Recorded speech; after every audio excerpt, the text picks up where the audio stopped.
जय गुरु जी अंकल, साथ संगत को जय गुरु जी। गुरु जी के पास हम जब आए थे तो बहुत परेशानियों के साथ घिरे हुए थे और गुरु हमारे रखवाला है। गुरु हमारे बारे में सब कुछ जानते हैं, हमें उनके आगे कुछ बोलने की जरूरत नहीं पड़ती। जब हम लेने आए थे तो हमको इतना पता नहीं था गुरु होते कौन है। हमें तो वही लगा जैसे आम पत्राएं लेके पंडितों के पास जाते हैं, उनको दिखाते हैं, वो उपाय बताते हैं, उसके बाद हम अपना वही चलता रहता है। तो जब गुरु जी के दर पर आए तो परेशानियां तो बहुत थी, मगर हमें पता नहीं था कि उनके साथ बात करनी है नहीं करनी है। तो शुरू शुरू में हम जैसे जैसे होता गया वैसे वैसे करते गए। तो हमने गुरु जी को कभी कुछ बात करने का गुरु जी ने हमें मौका ही नहीं दिया। एक बार पूछा किवे आए हैं, तो अंकल बोले कि गुरु जी मैं सूद आंटी ने के साथ आया हूँ। वो निकलते निकलते हमारे 3-4 महीने हो गए।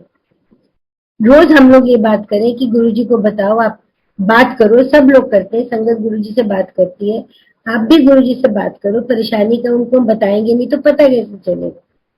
ये करते करते 3-4 महीने निकल गए। एक दिन मेरे को एक संगत, पुरानी संगत आंटी, उन्होंने मुझे पूछा कि गुरुजी कहते इनका बोरिया बिस्तरा खुलवा दिया है, इसका क्या मतलब हुआ।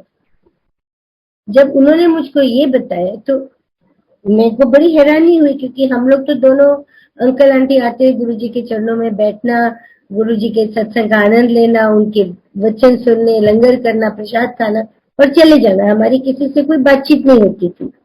मगर जब उन्होंने ये बताया कि गुरुजी बोलते हैं आपका बोरिया बिस्तर खुलवा दिया है, इसका मतलब क्या है, तब हमको ये रियलाइज हुआ। तब तक हमें कोई रियलाइजेशन नहीं थी। हमको तब ये एहसास हुआ कि देखो, हम जब यहाँ से शिफ्ट करने वाले थे, हम इतना दिल्ली से परेशान हो गए थे, हम देहरादून से दिल्ली शिफ्ट करे थे और यहाँ बड़ा शहर, खर्चे, सब कुछ परेशानियों में हम यहाँ छोड़ के जा रहे थे। हमने अपना सारा सामान खोला भी नहीं था, बट गुरु जी के चरणों में आने से धीरे धीरे धीरे धीरे सारे डिब्बे खुद ब खुद खुलते चले गए और हम वहां पे परमानेंटली सेटल हो गए। तो गुरु जी का वही मतलब था कि देखा इनके बोरिया बिस्तर बंधे हुए थे, मगर मैंने इनके सब बिस्तर खुलवा दिए, क्योंकि हमें कुछ पता ही नहीं चला हम गुरु जी को कब क्या बोले। क्योंकि 6 महीने के बाद हम बिल्कुल सॉर्टेड थे, हमें कोई परेशानी ही नहीं थी।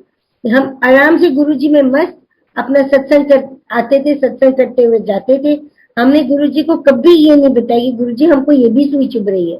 उनको पता है, वो हमारे रखवार है, वो हमें पूरा का पूरा अपनी शरण में ले लिया है। अगर हमने गुरु दरबार में एंट्री कर ली, गुरु घर में एंट्री कर ली, तो उनकी रजा से हमने एंट्री की है। नहीं तो ऐसा भी है कि उनके द्वार से दर्शनों के बिना भी वापस गए हुए हैं लोग।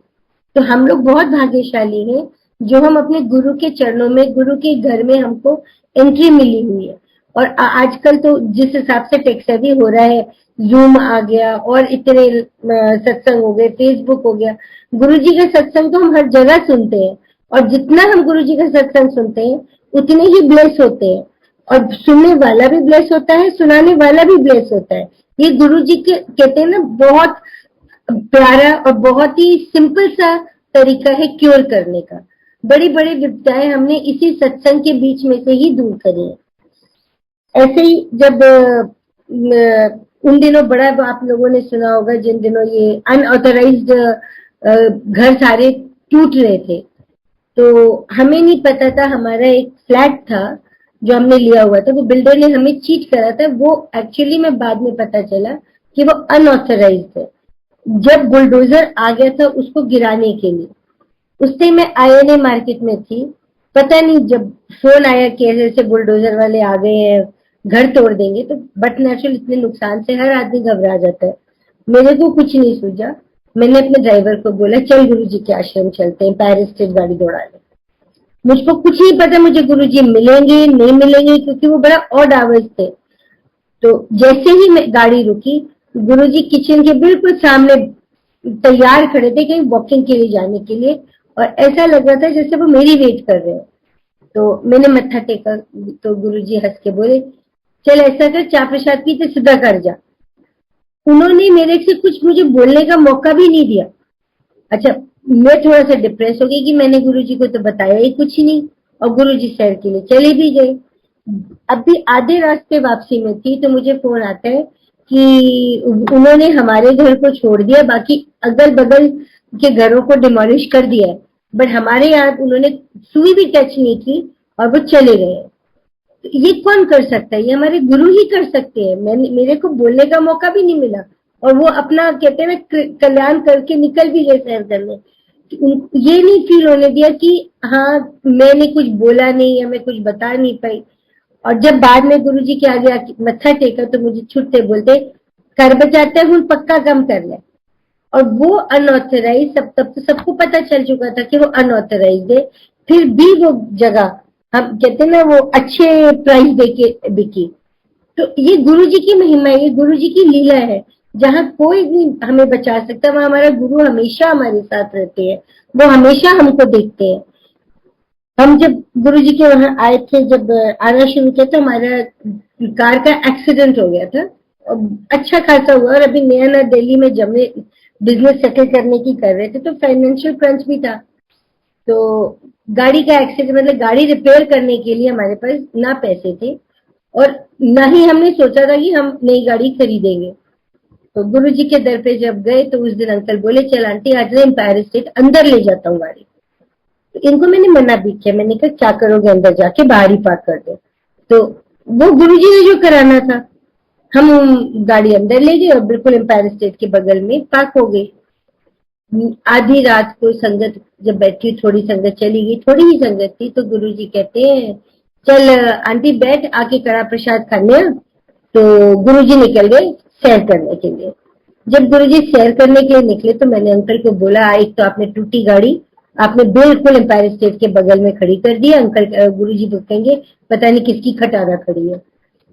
तो अंकल ने भी ना कहा कि कोई बात नहीं, अब ये सब थॉट्स है ना अपने माइंड में मत लाओ।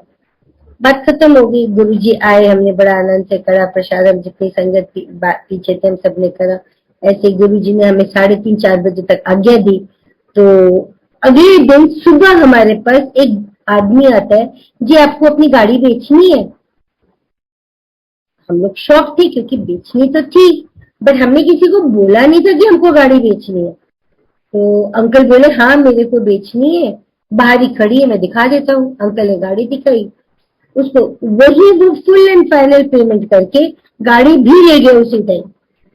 मतलब हमने माइंड में भी सोचा भी नहीं था, हम प्रिपेयर भी नहीं थे, और वो गाड़ी लेके चला भी गया, पैसे भी दे गया। तो मैंने अंकल को बोला, मैंने कहा अंकल अब हम शाम को गुरुजी के कैसे जाएंगे, हमारे पास तो गाड़ी है नहीं। तो अंकल हंस के बोले कोई बात नहीं, आज हम टैक्सी से चले जाएंगे, अगले तब तक कल मैं गाड़ी नहीं ले लूंगा, फिर हम गुरुजी के पास उस गाड़ी में जाएंगे। हमने कहा ठीक है। अगले दिन जब गुरुजी को हमने चाबी ब्लेस करवाने के लिए दी, गाड़ी गुरुजी की कृपा से आ गई। कहा हमने सोचा भी नहीं था कि अभी हम गाड़ी लेंगे, और कैसे ओवरनाइट गाड़ी बिक गई और गाड़ी नहीं आ गई। तो जब गुरुजी को चाबी दी ब्लेस करने के लिए तो बड़े प्यार से कहते हैं किथे मेरी गड्डी वर्मा आंटी। ये गुरुजी है, गुरुजी को सब पता है, हमारे हालात उनसे छुपे नहीं है, हमारे दुख सुख उनसे छुपे नहीं है। हाँ, हमें अपने गुरु को कभी भूलना नहीं चाहिए, हमें अपने गुरु को अपनी खुशी में भी उसी तरह शामिल करना चाहिए। मोस्टली क्या होता है आदमी सब जगह बिजी हो जाता है, बट गुरु जी के मंदिर का स्थान बनाते हैं, गुरु जी वहीं बैठे रह जाते हैं। वो हमारे हिस्सा है, वो हमारे परिवार के हेड है, हर जगह हमें उनको आगे रखना है। तभी देखिए हमारी लाइफ भी स्मूथ हो जाएगी, हमें कोई प्रॉब्लम भी नहीं आएगी, और कोई परेशानी आने से पहले गुरुजी उसको वहीं पे रोक देते हैं और उसको ओवरकम कर देते हैं। छोटा सा सत्संग अभी लेटेस्ट सुनाती हूँ। थोड़ा सा एक प्रॉब्लम आ गया था, तो मेरे को समझ में नहीं आ रहा था कि क्या कैसे सॉर्ट आउट करें। अंकल भी परेशान थे, मैं भी परेशान थी। मंदिर में गुरुजी के स्वरूप के आगे मैंने इतना ही बोला, मैं कहा गुरुजी आज लाज आपके हाथों में, अगर आज ये काम नहीं हुआ ना तो आप ये समझ लो हम किसी को मुंह दिखाने लायक नहीं रहेंगे। अरदास करी, पाठ किया, हम अपना वापस ऑफिस चले गए। ऑफिस चले गए, आप यकीन करिए उस आदमी का फोन आता है हमें हमारा काम करवाने के लिए, जिसका हम सपने में भी सोच नहीं सकते थे कि वो कभी हमारी हेल्प करेगा। तो गुरुजी ने उसको भी ब्लेस करना था, हमें भी ब्लेस करना था। हमारा काम स्मूथ हो गया, सब कुछ ठीक ठाक हो गया, और हम कहते हैं ना, हम कहते हैं हमारी इज्जत रिस्पेक्ट जिसको हम कहते हैं वो भी बरकरार रही। तो गुरुजी को हमें कभी कुछ बोलने की जरूरत नहीं होती, वो खुद ब खुद करते चले जाते। अब इसी तरह मेरी एक मेड थी, उसको बेटा एक उसने नोएडा में काम अपना नौकरी पे लगवाया हुआ था। तो जब नौकरी में लगवाया हुआ था तो हमें नहीं पता था कि तब तक कि उसका कोई बेटा भी है और वो यहाँ नोएडा में काम कर रहा है। तो एक दिन वो रोती रोती आई कि दीदी मेरा लड़का ना गुम हो गया, वो घर छोड़ के भाग गया, मुझे उसको ढूंढने जाना है। तो उस टाइम मुझे भी समझ में नहीं आया, मैंने कहा उसकी कोई फोटो है तो दे दो, तो हम अंकल को बोलेंगे। तो इतने पुलिस कमिश्नर वगैरह गुरुजी की संगत के सब हैं, हम उनसे बात करेंगे और कोशिश करेंगे, ढूंढ मिल जाएगा, परेशान ना। तो उसको तो मैंने भेज दिया, ना उसके पास उस बच्चे की फोटो, ना उसका कोई कांटेक्ट, मतलब कुछ भी नहीं था उसके पास। तो अंकल को मैंने बोला, मैंने कहा आप इसकी कुछ मदद कर सकते हो?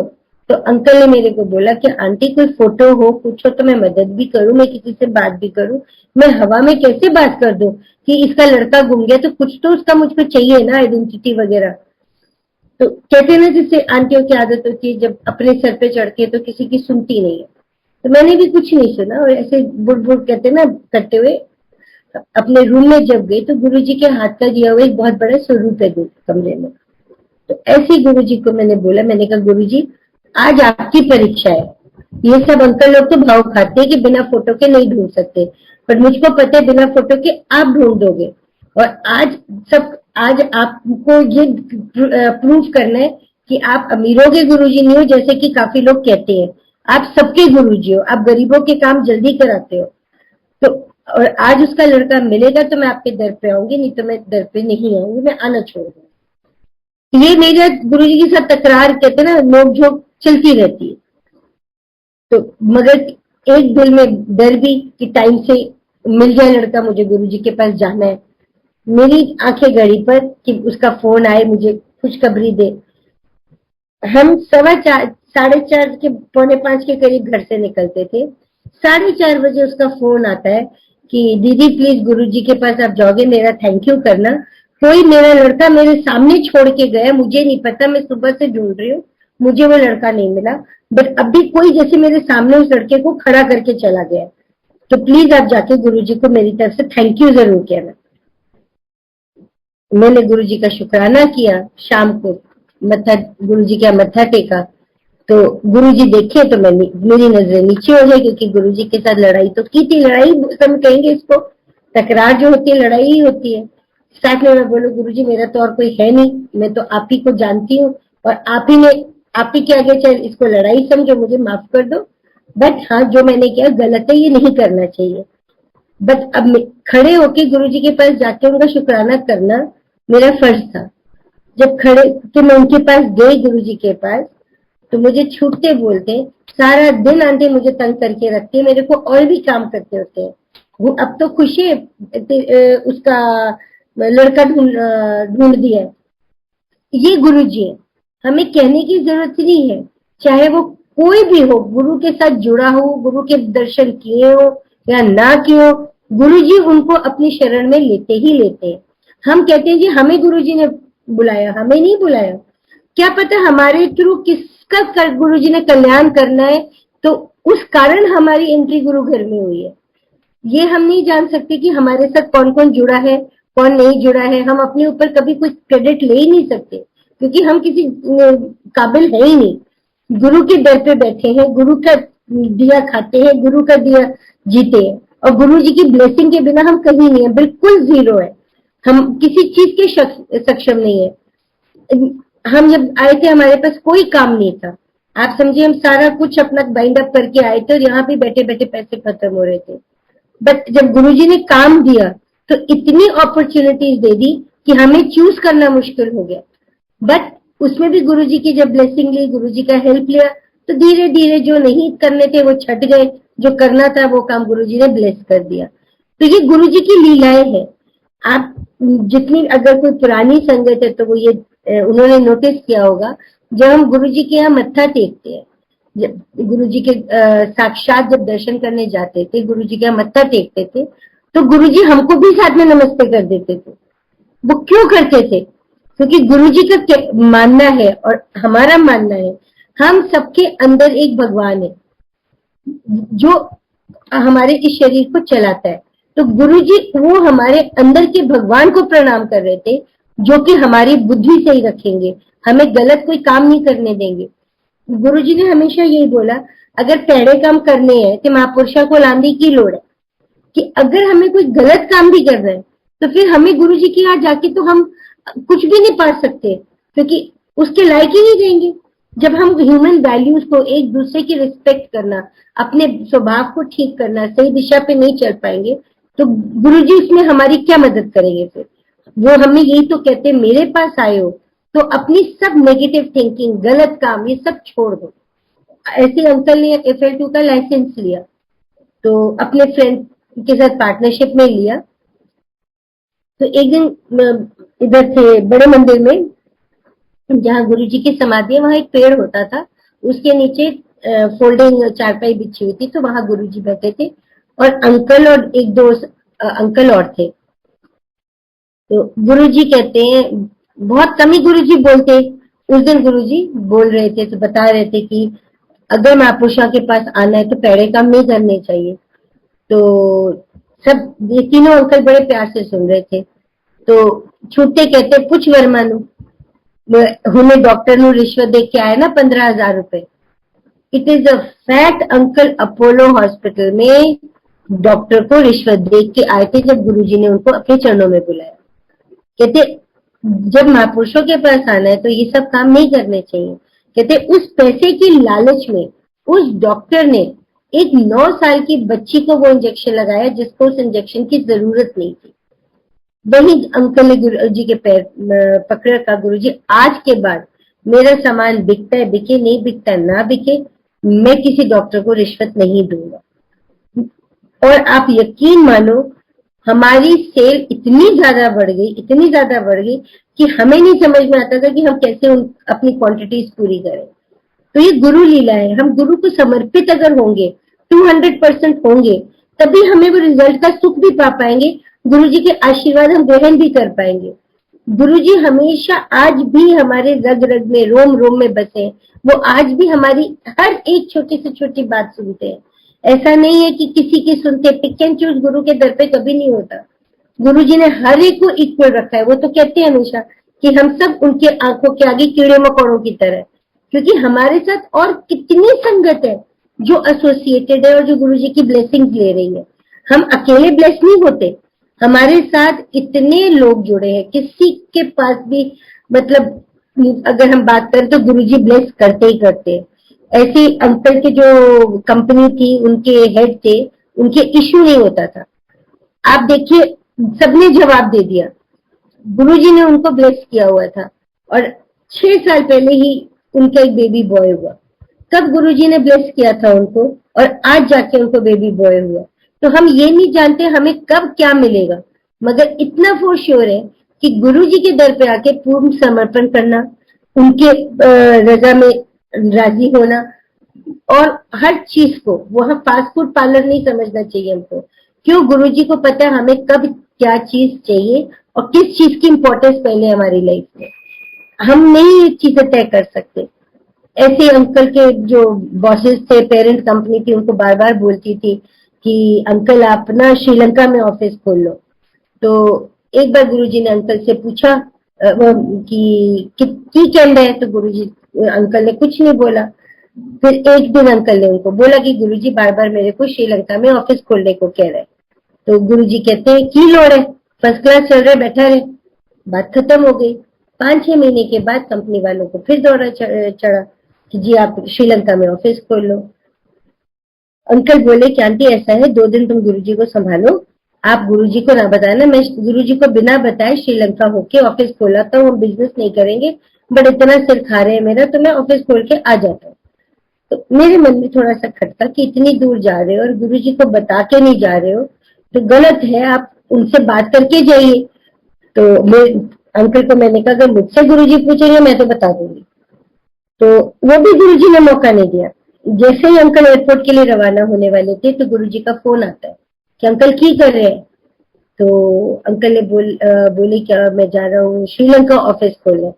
गुरुजी बड़े प्यार से बोले जा खोल ले। फिर अंकल ऑफिस खोल के आ गए। हफ्ता रुके वहां पर, ऑफिस खोल के सेटअप वगैरह करके वापस आ गए। अब उधर प्रोडक्ट्स डालने थे, ऑफिस में मेडिसिन डालनी थी। मगर आप ये देखिए, जिन दिनों गुरुजी क्लेयर फार्म में गुरुजी का सत्संग था, जब सुनामी आई थी, उस सुनामी में वो ऑफिस का ऑफिस बह गया, ऑफिस खत्म ही हो गया, उसका एग्जिस्टेंस ही जीरो हो गया। आज तो अंकल का कितना ऑफिस खोलने में खर्चा हुआ होगा, बहुत मिनिस्क्यूल। वो लॉस हुआ तो हुआ क्यों, वो अंकल के खुद के कर्म थे जो गुरुजी के खिलाफ जाके उन्होंने ऑफिस खोला था। मगर गुरुजी ने मोटा लॉस होने से भी तो बचाया। अगर वही दवाइयां रख दी जाती, स्टोर कर दिया जाता, तो सुनामी में सारा का सारा प्रोडक्ट भी खराब होता और पैसा भी वेस्ट होता। तो ये गुरुजी है, वो दूरदर्शी है, उनको सब पता है हम हमारे साथ क्या होना है, हमारे आगे का फ्यूचर क्या है, पास्ट हमारा क्या है, प्रेजेंट क्या है। गुरुजी के आगे हम समर्पित हैं और गुरुजी को ही हमें कहते हैं ना, हमें संभालने दे।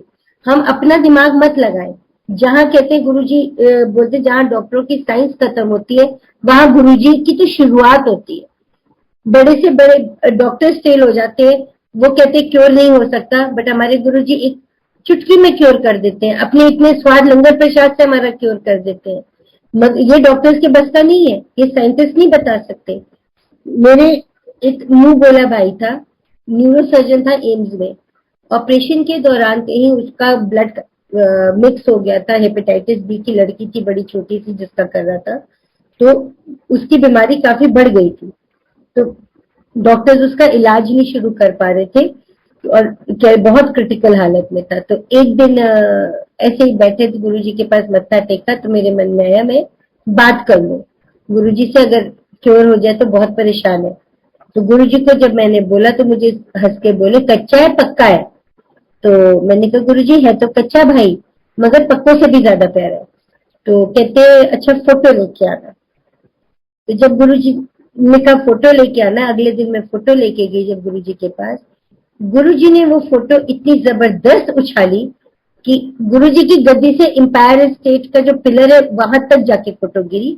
और कुछ गुरुजी पंजाबी में बोले, मुझे समझ नहीं आया, बट वो फोटो के फेंकने का इंडिकेशन मुझे मिल गया था। मैं बहुत अपसेट हुई, बट गुरुजी के दर पे मैंने बैठ के बोला, गुरुजी कोई बात नहीं, मैं आपका लंगर प्रसाद और आपका दिया हुआ प्रसाद जाऊंगी, उसको खिलाऊंगी, और वो ठीक जिस दिन ठीक हो जाएगा उसका आके मत्था टेकाऊंगी। तो मेरी एक ड्यूटी हो गई थी कि गुरुजी उस दिन 7 दिन बैठते थे, हम जब जाते थे वापस तो गुरुजी के हाथों का प्रसाद, लंगर प्रसाद उसको खिला के जाती थी। साथ में उसके कमरे में कवच बना दिया था, गुरुजी के स्वरूप शब्द चल रहे। धीरे धीरे वो लड़का इम्प्रूव होना शुरू हो गया, इस हद तक इम्प्रूव हो गया कि वो स्विमिंग जाने लगा, अपनी बेटी के साथ बाहर घूमने लगा। जो आज बच्चा 1.5-2 साल से बिल्कुल बेड पे था, वो चलने फिरने लगा। अब कहते ना वो फोटो फेंकने वाला कि विधि के विधान है, अब उसका काल लिखा हुआ था, बट यहाँ गुरुजी की कवच में था तो प्रोटेक्टेड था। एकदम से कहते मैं लखनऊ जा रहा हूँ अपनी मम्मी को मिलने, दीदी मैं हफ्ते तक आ जाऊंगा। तो मैंने बहुत फोर्स किया उसको, मैंने कहा बेटा रुक जा, एक बार गुरुजी के मत्था टेक लेना फिर चले जाना। कहती नहीं दीदी अगले हफ्ते मैं आ जाऊंगा, आके मत्था टेक लूंगा, आप टेंशन नहीं लो, मैं दवाइयां लेके जा रहा हूँ। वो कवच से बाहर निकला और काल ने उस पर अटैक किया। क्यों?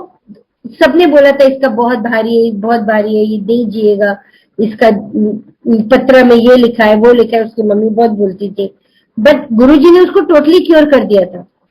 बट साथ में वो फोटो जो फेंकी थी, पता था कि क्योर हो भी जाएगा तो सर्वाइव नहीं करेगा। तो एक हफ्ते के अंदर अंदर जब लखनऊ गया, तीसरे दिन उसको अटैक आया, वो कोमा में चला गया, फिर वो वापस धरती पे नहीं आया।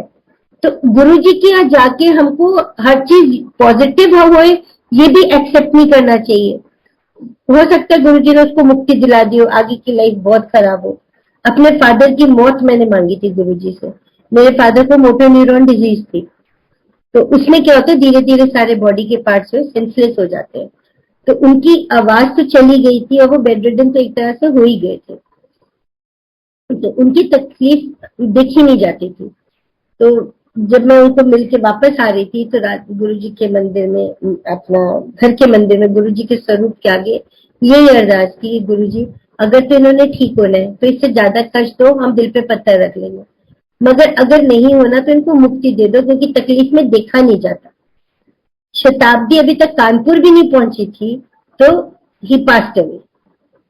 जब उनकी डेथ हो गई तब कहते ना, एक डॉटर के लिए फादर बहुत बड़ी चीज होती है। मैं फिर अपसेट कि भाई मेरे फादर हैं, वो चले गए। ये तो गुरुजी ने मुझे उनका पूरी जर्नी दिखाई कि अगर वो जिंदा होते, अगर वो उनको मोक्ष नहीं मिलता तो उनका क्या स्थिति होती। उन सिर्फ एक वेजिटेबल बन के रह जाते और कुछ नहीं, सिर्फ उनका ब्रेन काम करता और कुछ नहीं। काफी हद तक तो वो बेड रिडन हो ही गए थे। तो उससे ये अच्छा है कि गुरुजी ने उनको मुक्ति दिला दी और आज वो गुरु चरणों में बैठे। इससे ज्यादा हमें क्या चाहिए? जब गुरुजी ने उनको अपने चरणों में ही ले लिया तो मुझे और कुछ नहीं चाहिए। तो अब मेरे father in law cancer patient थे, तो उनकी कीमो होती थी। तो जब हम उनको कीमो के लिए लेके जाते थे तो गुरुजी को एक रात पहले बता देते थे कि कल डैडी को एडमिट करेंगे। तो उन्होंने हंस देना, कुछ नहीं कहना। तो उस दिन जब हमने बताया कि डैडी को कल एडमिट करना है कीमो के लिए, तो गुरुजी ने ना मुट्ठी भर जो छोटे छोटे स्वरूप हम जेबों में टांगते हैं बैचेस की तरह, वो दिए और कहा कि घर में सबको जाके दे देना। हमने घर में जाके आठ आठ स्वरूप थे, हम 8 लोग थे, हमने सबको दे दिया। उसमें डैडी को भी दे दिया। डैडी ने वो स्वरूप अपनी ऊपर की पॉकेट में रख लिया। तो जब पॉकेट में रखा तो ठीक है, वो कीमो के लिए गए तो वो स्वरूप लेके गए जो गुरुजी ने एक रात पहले दिया था। हॉस्पिटल रिकॉर्ड्स में आज भी उनकी 7 मिनट्स की डेथ रिकॉर्डेड है। एकदम से हमें जब फोन आता है कि father in law is no more, तो हम भागे भागे जाते हैं। तो वो वहां पे उनको अपनी चेस्ट पे, हार्ट के ऊपर प्रेशर दे रहे होते हैं कि दे वर ट्राइंग कि उनको वापस ले आए। और वो जब प्रेशर दे रहे थे तो वो जो गुरुजी का स्वरूप था उनकी पॉकेट में, वो बार बार उनके हार्ट के ऊपर प्रेस हो रहा था और एकदम से झटके से ही केम बैक टू लाइफ। ये कौन कर सकता है? एक आदमी जो डिक्लेयर डेड है हॉस्पिटल स्टाफ से, वो 7 मिनट के बाद एकदम से लाइफ में आ जाता है और फिर आके मुझे कहते, आज गुरुजी ने मुझे क्योर कर दिया, आज गुरुजी ने मेरे पे बहुत मेहनत करी है। तो हम हंस पड़े, हमने कहा फिर तो अच्छी बात है। बट डैडी ने उसके बाद कीमो कराना छोड़ दिया। कहते मैं अपने गुरु के चरणों में खुश हूँ। ब्लड टेस्ट वो हर महीने कराते थे, कीमो नहीं कराते थे। और ब्लड टेस्ट उनका इतना अच्छा आता था कि हम नॉर्मल आदमियों का भी जो कहते ना टेस्ट होंगे वो भी इतने नॉर्मल नहीं होते जो उनके नॉर्मल थे। तो वो गुरुजी के क्योर थे ना, वो गुरुजी ने उनको अपने शरण में लिया था, गुरुजी ने उनको संभाला था, तो उनको तो परफेक्ट होना ही था। तो ये गुरु की लीलाएं हैं, उनको पता है हमारे लिए क्या ठीक है क्या गलत है। जब एम्पायर स्टेट में लंगर प्रसाद बटता था तो बड़ी इच्छा आती थी कि मैं भी लंगर सेवा लूं। तो इच्छा ही होती थी, गुरुजी को कहती थी गुरुजी जहां से भी ये लंगर बना के लाते तब तक हमें बड़े मंदिर का कुछ नहीं पता था। तो यही मन में आता था कि जैसे ये करते हैं लंगर प्रसाद की संगत सेवा, मेरे को भी थोड़ी सेवा मिल जाए, मैं भी कर लूं। तो ये 10-12 दिन चलता रहा। गुरुजी के चरणों में बैठ के जब सत्संग में जाती थी, गुरुजी से सेवा मांगती थी। एक दिन दोपहर को गुरुजी अंकल को फोन करके बोलते, बड़े मंदिर ना कुछ काम बोला उन्होंने। तो काम बोला तो अंकल बोले कि तुमने चलना बड़े मंदिर। तो मैं बड़े मंदिर जा रहा हूँ। तो मैंने कहा नेकी और पूछ पूछ, चलते हैं। हम बड़े मंदिर गए, तब वहां पता चला किचन में सुबह से लेके लंगर बनना शुरू होता है और शाम हो जाती है। और मैं उस दिन के बाद आई रियलाइज कि ये सेवा बहुत कठिन है। उसका कारण है मेरे इन लॉज हैं, दोनों घर में बीमार इन लॉज हैं, छोटे छोटे बच्चे हैं। मैं सारा दिन वहां छोड़ के, गुरुजी कहते घर की ड्यूटी पहले निभाओ तब यहाँ पे आके सेवा करो। घर में सब रुल रहा हो और आप गुरु की यहाँ सेवा कर रहे हो तो ये दिखावा है, ये हम अपनी ड्यूटी से आंख चुरा रहे हैं। उसके बाद मैंने गुरुजी के मंदिर में आके क्षमा मांगी और उनसे लंगर की सेवा कभी नहीं मांगी। उन्होंने सेवा दी मेरे को, बट तब दी जब मेरे पास घर की रिस्पॉन्सिबिलिटीज नहीं थी, मैं फ्री थी। तो गुरुजी को पता है हमें कब क्या चीज देनी है क्या चीज नहीं देनी। हमें मांगने का कोई फायदा नहीं है, क्योंकि अब तो वो और ज्यादा कहते हैं ना पावरफुल हो गए। पहले तो हम लोग प्रेशराइज करके कभी कोई बात मनवा भी लेते थे, अब तो वो कहते तुम लोग कड़वा घूट पियो, जब जो वक्त है उसी वक्त में मिलेगा। और एक कहावत है ना, बिन मांगे मोती मिले, मांगे मिले न भी। हमारे गुरु के मांगने की जरूरत ही नहीं पड़ती, तो मोती मोती है। हमारी झोली का खजाना जितना हमारी झोली में आता है वो कम है, गुरु जी के दाते, गुरु जी की ब्लेसिंग कम नहीं है। हमारी झोली छोटी हो जाती है, हम नहीं संभाल पाते उस झोली को। तो ये गुरु की लीलाएं है। ये ऐसे ही एक बार चैटर्जी अंकल सत्संग करते होते थे, तो उनके सत्संग बड़े अच्छे होते थे, मतलब हम लोग हंस हंस के हमारे पेट में दर्द होता था। तो बैठे एक फ्लैश आया थॉट का कि गुरुजी कभी ऐसा हमारे साथ भी आपने इतनी ब्लेस करा हुआ है, बट ऐसा कोई सत्संग नहीं है जो मैं आके सबको बता सकूं और वो भी हंसे। वहां एम्पायर स्टेट में बैठ के सिर्फ एक थॉट आया, उसके बाद हम अपना मस्त हो गए, सत्संग चल रहा था आपस में, आंटी अंकल गुरुजी के साथ हम बैठे एंजॉय कर रहे थे।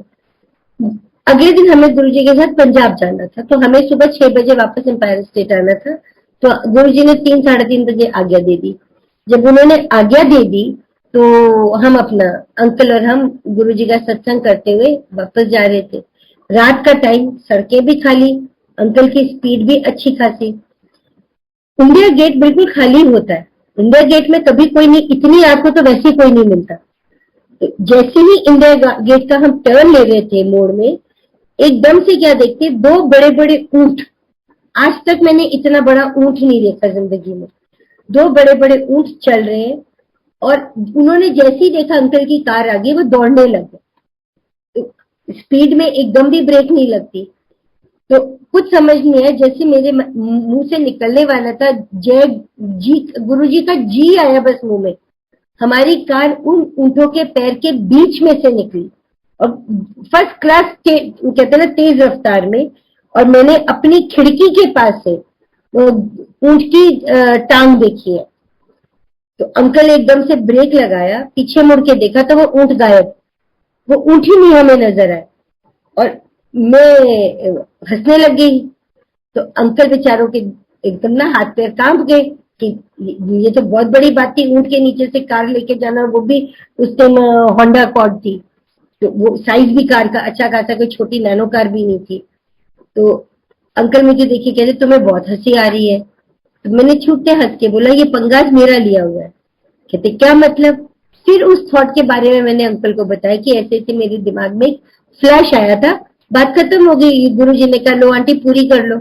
अगले दिन सुबह 6 बजे जब हम एम्पायर स्टेट पहुंचे, चाय प्रसाद के ऊपर मैंने ये सत्संग पूरे संगत को जो वहां पे मौजूद थी सबको सुनाया कि देखो मेरे साथ आज सुबह क्या हुआ। तो गुरु जी तो छोटी से छोटी, बड़ी से बड़ी चीजें हमारी हमेशा पूरी करते हैं। ऐसा कोई चीज नहीं है जो गुरु जी हमारी पूरी ना करें, बट हमें सब्र और संतोष रखना चाहिए। हमें इंस्टेंट रिजल्ट्स नहीं एक्सपेक्ट करने चाहिए।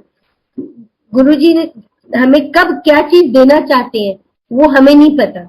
हम सिर्फ कहते हैं ना उनके हाथ के मोहरे हैं, जैसे आप सब चेस खेलते हैं तो मोहरे चलाते हैं, हम गुरु जी के हाथ के मोहरे हैं, वो हमें चलाते हैं, हम चलते हैं। हमको देखना है हम कितना आगे जाना है, कितना आगे नहीं जाना, ये गुरु जी को तय करने देना। अगर वो कहते हैं आगे आप जाओ कुएं में कूदो तो कूद जाओ ना, गुरु जी बचाएंगे और वो बचाती है। ऐसे बहुत इंसिडेंट्स है जहां पे हमने कहते हैं ना बिना सोचे समझे एक्शन लिए हो और गुरु जी ने ही हमें बचाया हो। तो ये गुरु की लीलाएं है। अब बेटी के साथ में रात को लेट आ रही थी एक बार, तो कार चला रही थी, अब लड़कियों के साथ आधी रात को कार में सुनसान इलाके से निकलना थोड़ा सा घबराहट भी होती है। अनफॉर्चुनेटली करें या फॉर्चुनेटली बोले, देखते हैं कि गाड़ी में पेट्रोल नहीं है, फ्यूल कब से येलो में किसी को पता ही नहीं, ना उसने देखा ना मैंने देखा। तो हमने एक पुलिस वाले ने से पूछा कि यहाँ पास में पंप कहाँ है, तो उसने कहा यहाँ तो आसपास कोई पंप मिलेगा नहीं। तो बिटिया एकदम से बोलती चलो मम्मी गुरुजी देखेंगे, गुरुजी चला के लेके जाएंगे, जहां रोकेंगे वहां गुरुजी उसका अरेंजमेंट करेंगे। वो गाड़ी आज भी खाली कहीं चली जाए कभी स्टॉप नहीं होती, पेट्रोल पंप तक चली जाएगी। वहां पे पंप वाले पूछते हैं आंटी आप इतनी खाली करा के आए हो, ये तो टैंकी पूरी ड्राई है। तो वो गुरु की लीला है जो टंकी पूरी हमारी फुल रखते हैं और बिना पेट्रोल के भी गाड़ी चलती है। तो ये गुरु जी की ब्लेसिंग है तभी चलती है, हमारे ब्लेसिंग से नहीं चल सकती। हम उनकी ब्लेसिंग लेते हैं, वो आशीर्वाद ग्रहण करते हैं और हमारा उद्धार होता है। हम और कहते हैं ना हम तो छोटे से प्राणी है गुरु जी के दर पर, जिसको कहते हैं यही कहते हैं गुरु जी अपने चरणों में हमें बिठाए रखना, हमारी भूल चूक माफ करना। हम गुरु जी के आगे यही अरदास कर सकते हैं और कुछ नहीं कर सकते।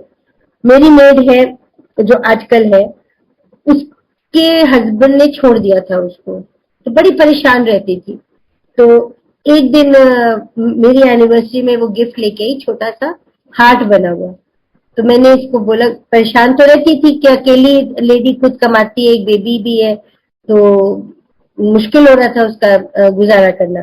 तो जब उसने मुझे वो छोटा सा हार्ट गिफ्ट किया तो मैंने कहा ऐसा कर बेटा, गुरुजी के मंदिर में इनको बिठा दो, गुरुजी आपके दिल की रक्षा करेंगे और आपका जीवन सुखी कर देंगे। विद इन 6 मंथ्स उसकी सेकेंड मैरिज होगी और आज वो खुशी खुशी उस अपने हस्बैंड के साथ रह रही है। तो कल्याण तो गुरुजी हर एक का करते हैं, चाहे वो हम हो, चाहे हमारे एसोसिएट्स हो। ऐसे हमारे एक आर्किटेक्टर होते थे, राजकुमार जैन, उनको एक पंजाबी लड़की से, वो जैनी है, उनको पंजाबी लड़की से प्यार हो गया था जो उनके ऑफिस में इंटीरियर का काम करती थी। तो ऐसे एक दिन गुरुजी के वहां बैठे थे तो वो भी हमारे साथ आ गए अंकल। तो गुरुजी पूछते तू क्या सारा पूछा उसे, तुम क्या करते हो, क्या है। तो उन्होंने ये नहीं बताया कि गुरुजी मेरी शादी नहीं हो रही, उसके घर वाले ही नहीं मान रहे। गुरुजी कहते हैं ऐसा कर जैन, बड़े मंदिर में जो शिवलिंग के ऊपर एक लाल रंग की लाइट लगी हुई है, उन्होंने बोला कि तुम और तुम्हारी जो ऑफिस में है उन दोनों हाथ लगा के ये लाइट लगवा दो, वहां पे मुझे ऐसी लाइट चाहिए शिवलिंग के ऊपर। उन्होंने कहा ठीक है, पता नहीं कहाँ से ढूंढ के लाए, हमें नहीं पता। उन्होंने लाइट जब लगाई, विद इन 25 to 30 days उन दोनों की शादी होगी and they are blessed with 2 babies and living happily ever after. तो वहां उनके घर वाले भी राजी हो गए, कोई प्रॉब्लम भी नहीं आई। तो ये तो गुरुजी है ना, उनको पता है किसको क्या क्योर देना है, उनको पता है कि हमें कैसे लाइफ में आगे लेके जाना है। कितनी बार होता, अब मेरी एक प्रेस वाली थी, वो उसका घर ट्रेन के फाटक के दूसरी तरफ था, तो उसके ऊपर कोई बैरियर या नहीं था जो पता चले कि ट्रेन आ रही है तो ये लोग रुक जाए। आप मानेंगे नहीं, उसका ट्रेन से एक्सीडेंट हुआ और चलती फास्ट ट्रेन से टक्कर लगी उसको। नो डाउट उसको 1.5-2 महीना लगा, बट वो लेडी आज भी हेल एंड हार्टी है। एक ट्रेन से टक्कर खा के लेडी कोई बची हो या कोई बंदा बचा हो, ये मैंने तो आज तक नहीं देखा। ये गुरु कृपा है कि चलती ट्रेन उसको टक्कर मार जाए और वो 1.5-2 महीने के बाद वापस अपने उस पे आके काम पे संभालने बैठती। तो गुरुजी की लीला है, गुरुजी किसको कैसे ब्लेस करते हैं वो हमें नहीं पता चलता, किसको किस टाइम पे क्या चाहिए वो भी गुरुजी को पता है, हमें नहीं पता। 2020 में मेरे को ऑस्टियोआर्थराइटिस का बहुत सिवियर अटैक हो गया। आई वॉज टोटली बेडरिडन, मेरे से एक कदम चला नहीं जाता था। जब हमने ऑर्थोपेडिशियन को दिखाया तो वो बोले, मेरे मुंह पे ही बोले, कहते आप तो इस लायक भी नहीं रहोगे कि आप हमारे तक आ जाओ, आपकी तो इतनी बुरी हालत है एंड आप इसको अगले महीने सर्जरी करा लेना और मैं आपको डिस्काउंट दे दूंगा। नी रिप्लेसमेंट के लिए उन्होंने मुझे बोला। तो मेरे को अच्छा नहीं लगा, आई फेल्ट बैड कि मैं अब नी रिप्लेस करवाऊंगी इनसे अब। और नी रिप्लेसमेंट के मैंने जितने केसेस देखे थे बहुत अच्छे नहीं थे। तो मैंने गुरुजी के आगे कभी कुछ नहीं मांगा, उस दिन भी नहीं मांगा। बट हाँ, एक मन में एक वो आ गया कि अब मैं टोटली अपाहिज ही होगी, सब पे डिपेंडेंट होगी, बच्चे बाहर है, बच्चे अपना करते हैं, हस्बैंड भी क्या होगा, केयर टेकर रख देंगे तो टोटली मैं बेड रिडन ही हो जाऊंगी। पता नहीं क्या हुआ, गुरुजी मुझे अंदर से आवाज दी कि एक अपने दूसरे डॉक्टर, फैमिली डॉक्टर के पास जाओ। हम अपने फैमिली डॉक्टर के पास गए। उन्होंने मैं जब देखा तो कहते कि हालत तो खराब है बट मैं आपको फिजियोथेरेपिस्ट देता हूँ, आप फिजियो कराइए, आपका इम्प्रूवमेंट तो आ जाएगी। मैंने फिजियोथेरेपी घर पे करानी शुरू करी। वो लेडी रोज आती थी, बेचारी करके जाती थी और आई वॉज क्योर्ड बाय 40%। फिर गुरुजी ने एक नया फिजियोथेरेपिस्ट भेजा, वो गुरु संगति है। तो जब उन्होंने मेरे पास गुरुजी का स्वरूप देखा और मत्था टेका तो मेरे को वही पता चल गया, गुरुजी अब मैं पूरी ठीक हो जाऊंगी, आपने अपना दूत भेज दिया मेरे पास। और आज जो लेडी चल नहीं पाती थी एक कदम, आज मैं 4 मंजिल सीढ़ियां चढ़ के जाती हूँ और कोई प्रॉब्लम नहीं होती। तो ये गुरु की लीला है, हम उनसे परे नहीं, उनको हमारा तकलीफ पता है। शायद उन्होंने उतना टाइम मेरा खराब होगा घर से निकल के बाहर जाना, इसीलिए उन्होंने मुझे घर में बिठा दिया कि आंटी अभी नहीं कहीं निकलना। हम लोग इंसान है, हम फिर भी कह रहे पास में तो जा रहे हैं, अभी आ जाएंगे। बट गुरुजी को पता है कि हमारा बाहर जाना गलत है, तो वो इसी तरह रोकेंगे। ऐसे अंकल ने घर की रजिस्ट्री करवानी थी गाजियाबाद में, तो गुरुजी ने हमको सुबह 10 बजे बुला लिया एम्पायर स्टेट। अंकल बार बार घड़ी देखे कि मेरे को तो कोर्ट जाना है, मेरे को तो वहां पर रजिस्ट्री करवानी है गाजियाबाद, अब गुरुजी मुझे कब फ्री करेंगे तो मैं जाऊंगा। कहते ना आदमी थोड़ा काम का सोचने लग जाते हैं। तो हम के जब गुरु चरणों में आए, आज नहीं होगी तो कल हो जाएगी, भूलो गुरुजी का आनंद लो। तो फिर भी उनके दिमाग में रजिस्ट्री आ रहा था। गुरुजी ने हमें सारा दिन आज्ञा नहीं दी। हम रात को अपना वही 3-4 बजे के करीब जब उन्होंने आज्ञा दी हम निकले। हमें क्या पता चलता है जी, गाजियाबाद में कोर्ट में गोलियां चली है। अब आप ये देखिए, अगर वहां अंकल जाते, अंकल होते तो क्या होता। गुरुजी ने इसीलिए अपने पास बुला के बिठाई लिया कि ना तुम जाओगे और तुम्हारे ऊपर जो विपदा आने वाली है वो भी टल जाएगी। तो ये गुरुजी की लीलाएं है, गुरुजी का क्योर करने का तरीका है। अंकल को बोलते हैं जाओ रॉकलैंड हॉस्पिटल खरीद लो, अंकल 4-5 बार रॉकलैंड हॉस्पिटल खरीदने के लिए गए। उसने नहीं बेचना था, गुरुजी को बोलते गुरुजी वो नहीं बेच रहा, तो उन्होंने हंस के बोला कोई बात नहीं बेचेगा, फिर तू जाके पता करके आ। वो अंकल को रॉकलैंड हॉस्पिटल नहीं खरीदवा रहे थे, वो अंकल के हॉस्पिटल के गेड़े लगवा रहे थे कि जो उनके ऊपर ग्रह बारी है वो खत्म हो जाए। हॉस्पिटल के चक्कर आदान प्रदान होंगे कि क्या पता कितना बड़ा कहते हैं ना कष्ट होगा जो गुरुजी ने सिर्फ हॉस्पिटल खरीदने के चक्कर में भेजा और उसको खत्म किया। तो ये गुरुजी के प्रसाद है, गुरुजी का क्योर है। हमको उसके डेप्थ में भी जाने की जरूरत नहीं है, क्योंकि उनकी अपना तरीका है, उनके अपने ऑपरेशन करने के तरीके, अपना क्योर करने का तरीका है। हम जहां हमें समझ में भी नहीं आएगा कि वो कैसे कर रहे, क्या कर रहे, और हम समझना भी चाहते। कहते ना हमें चिंताएं छोड़ देनी चाहिए, सिर्फ अपने गुरुजी का चिंतन करें। जब हम गुरुजी के आगे 200% सरेंडर करेंगे तो आप देखो आपको कितना फल मिलता है और आपको कितनी प्रॉस्पेरिटी और कितनी पॉजिटिविटी मिलती है, क्योंकि तब हम सही मायने में अपने गुरुजी को अर्पण होते हैं। जब हम गुरुजी के पास पहुंच जाएंगे, हम गुरुजी के आगे अपना कहते ना सारा का सारा सरेंडर कर देंगे, तो फिर तो सब कुछ ही गुरुजी का है। अच्छा करेंगे तो भी हमारा कल्याण है, बुरा करेंगे उसमें भी हमारा कोई भला है। हमें ये नहीं सोचना चाहिए हमारे साथ ऐसा क्यों हुआ, क्योंकि हमारे कुछ कर्म है, उसका इम्पैक्ट हमारा कम होगा। गुरु ने कहते ना हर चीज का कल्याण करा हुआ है। तो अगर हम थोड़े से कष्ट में अपने आप को निकाल ले जाते हैं तो बड़े कष्ट से तो गुरुजी बचा रहे। गुरुजी ने एक बार मेरे को बताया था कि आंटी, पूरा उन्होंने बताया था कि मेरे ऊपर क्या प्रॉब्लम्स आने वाली है, बट एक चीज उन्होंने साथ में मुझे बोली थी कि गुरु का खेड़ा ना छड़ी। क्यों, जब आदमी परेशानियों में गिरता है ना, बड़े बड़ों के विश्वास डामाडोल होते हैं, मगर अगर हमने उस टाइम पे अपने विश्वास को डामाडोल कर दिया तो हम गुरु के आगे सरेंडर नहीं हो सकते।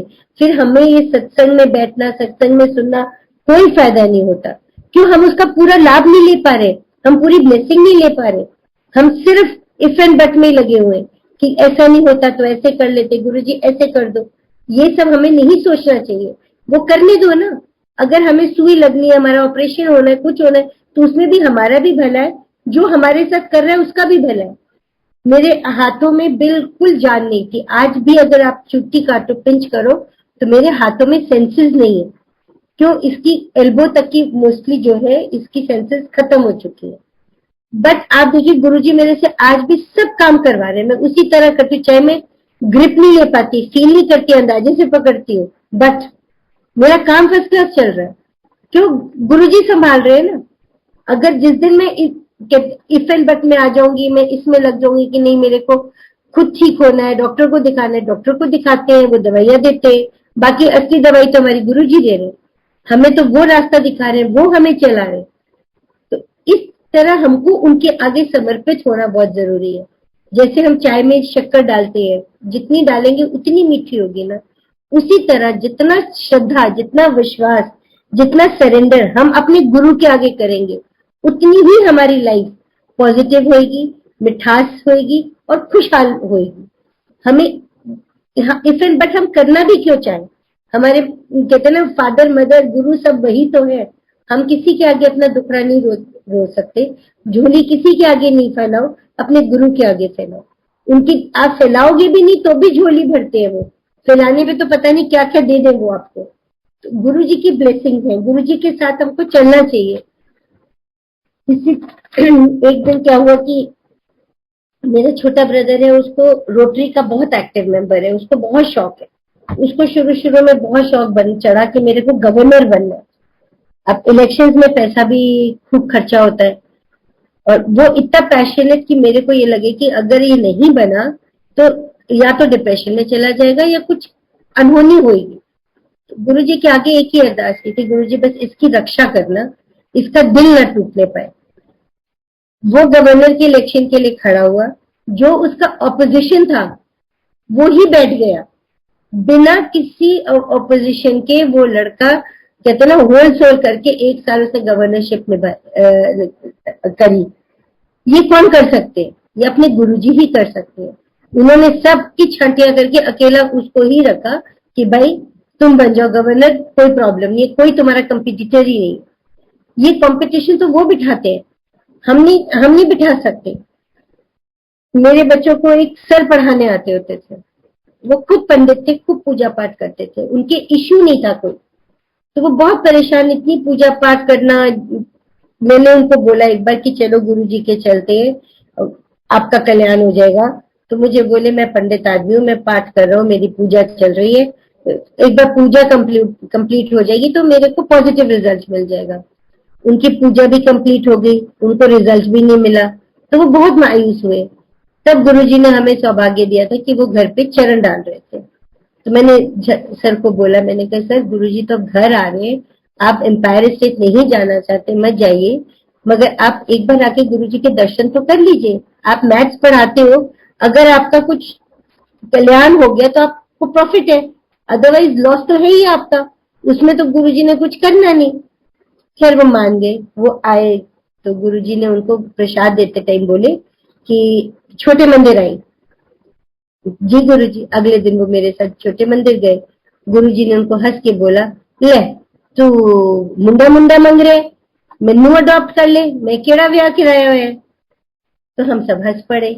खैर गुरुजी बोले उनको कि आप अगले दिन लोटा लेके आना। जब उन्होंने लोटा ब्लेस किया, उनको बताया उपाय वगैरह, तो अगले दिन उनका मुझे फोन आता है कि आंटी ये तो गड़बड़ हो गया। मैंने कहा क्या हुआ सर? कहते जी उस लोटे का तो जल सारा बह गया, लोटे में तो क्रैक। तो कल तक तो लोटा ठीक था, आज क्रैक कैसे हो गया पता नहीं। तो मैंने कहा अच्छा ठीक है, अब उनको क्या बोलते हैं। उनकी बात सुनी, मैंने कहा अच्छा परेशान मत हो, गुरुजी से बात करेंगे फिर बताएंगे। तो गुरुजी जरूर पूछना, जैसे मैंने मत्था टेकना गुरुजी ने कहना फिर की कहना है मास्टर। तो मैंने ऐसे बोला गुरुजी आज तो ये बता रहे थे। तो गुरुजी मेरी तरफ देख के कहते उसको बोलो शाम को लोटा दूसरा लोटा लेके आएगा और वो लोटा जो है जल प्रवाह करा देगा। उनको मैंने बोल दिया, वो अपना शाम को नया लोटा लेके आए। गुरुजी ने उनको लोटा ब्लेस करके दिया, उनको साथ में उनकी वाइफ को कुछ बोला कि ये चावल छोड़ दो, दही छोड़ दो, जो उनकी फेवरेट एक फ्रूट है वो छोड़ दो, करा। Next month that lady conceived. जो इतने सालों से बेबी की इच्छा कर रहे थे और उनको बेबी नहीं हो रहा था, वो कंसीव कर गई। फिर 3rd मंथ में जब अल्ट्रासाउंड कराया तो पता चला जी उनके ट्विन्स है। कहा तो एक से तरह से थे, अब कहा दो दो। सर का तो खुशी से कहते ना वही नहीं रहा। उन्होंने कहा देखो ये तो वाकई गुरुजी ने चमत्कार कर दिया। चौथे महीने जब गुरुजी ने मुझसे पूछा कि की कहना है मास्टर, तो मैंने उनको बोला कि आज वो परेशान थे क्योंकि जो लेडी डॉक्टर है वो कह रही कि एक बच्चे का अब नॉर्मलिटी है, उसका हेड नहीं बन रहा, तो हमें अबॉर्शन करना पड़ेगा। तो गुरुजी मुझे कहते हैं ऐसा करो उसको मूलचंद हॉस्पिटल ले जाओ, डॉक्टर शीला मेहरा को मेरा नाम ले देना। तो ले गई उनको वाइफ को उनके अगले दिन हॉस्पिटल। तो शीला मेहरा बोली सारा चेकअप करने के बाद कि दोनों बेबीज ठीक है, सिर्फ एक बेबी का हेड फॉर्म नहीं हो रहा, प्रेगनेंसी पूरा टाइम निकालेंगे, डिलीवरी होगी, एक बच्ची आपकी सरवाइव नहीं करेगी कुछ घंटों में, पास अवे हो जाएगी, जिसका हेड नहीं बन रहा। दूसरी बच्ची बिल्कुल ठीक है। वही हुआ, डिलीवरी का टाइम आया, जब डिलीवरी हुई तो एक बच्चा, दोनों बेटियां थी, तो एक एक की डेथ हो गई कुछ घंटे बाद। एक बेटी आज भी उनकी फर्स्ट क्लास, अब तो 12th कर गई है। तो इस 6 साल पहले मुझे मास्टर जी का फोन आता है कि आंटी मैं कोशिश कर रहा हूँ, गुरुजी ने मुझे लड़का ब्लेस किया था, तो अभी कहीं सक्सेस रेट नहीं मिल रहा मुझे, मैं बहुत परेशान हूँ। मैंने कहा चलो गुरुजी का वाक है, वो तो जाएगा नहीं, तो मैं एक लड़का तो कर ही लूं। तो उनको मैंने बोला कि आपका उधार सिर्फ शीला मेहरा के थ्रू हो सकता है, और कोई नहीं, आप उन्हीं को दिखाओ, हो जाए। उनके 6 साल पहले he is blessed with a baby boy, और उनकी फैमिली कंप्लीट है आज। तो ये देखिए गुरुजी ने कब ब्लेस किया, जब मेरे ख्याल उनका पहली बेबी हुई थी, तब का गुरुजी ने उनको बेटा ब्लेस किया हुआ है, जो अब जाके कंप्लीट हो गया। ये गुरुजी की ब्लेसिंग है, वो हमारे टाइम पे जब वक्त आता है तभी देंगे हमें। हम पहले क्यों मांगे, हमें पता है हमें क्या चाहिए, कब चाहिए, हमें नहीं मार पता, हमारे गुरु को पता है। हम कोई चीज ले भी लेंगे, जबरदस्ती ले लेंगे, तो हम फिर बाद में कहेंगे मैंने जबरदस्ती की क्यों, इसका वक्त ही नहीं था, हम बेवक्त क्यों चीज मांग रहे। ये गुरुजी की लीलाएं हैं जो हमें समझनी पड़ती है। सरेंडर करेंगे, बिन मांगे उनको, उनसे बात करेंगे। आप उनसे बात करके देखिए, आज भी आपके साथ वो बात करेंगे, आज भी वो आपको जवाब देंगे।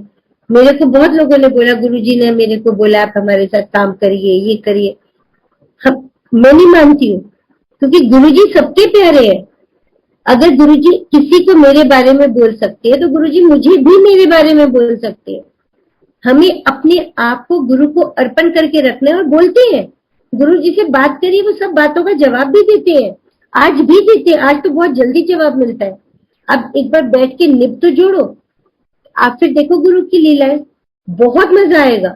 आप फेस टू फेस बात करेंगे, गुरु जी वैसे ही आपको जवाब देंगे। बट वही बात है, हमको टोटल सरेंडर करना, हम इफ एंड बट के दायरे में नहीं कर सकते।